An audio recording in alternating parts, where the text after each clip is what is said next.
On voit souvent l'enfant, vous savez, dans un supermarché, Supermarché. qui veut acheter à tout prix, un objet et là, qui nous fait le scandale le plus parfait, qui parce qu'il veut à tout prix avoir ce produit-là, quel que soit X. Alors déjà, moi, par expérience, cette crise de supermarché, bon, dans les magasins, souvent, on ramène, on dépose ces difficultés en décortiquant, souvent, pas toujours, c'est que le moment est très mal choisi. C'est-à-dire que l'enfant, il a passé sa journée au jardin d'enfants ou à l'école, et puis à 17h, 17h30, on le prend pour aller faire des courses. L'enfant est fatigué.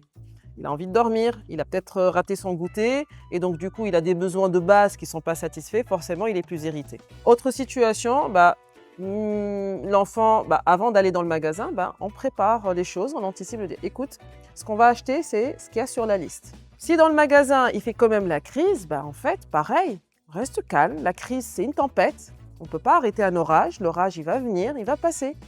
On essaie de rester calme, même si on a le regard des gens sur nous. C'est quelque chose à travailler sur soi, hein.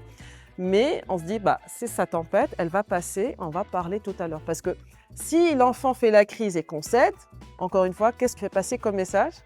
C'est un moyen d'obtenir ce que je veux.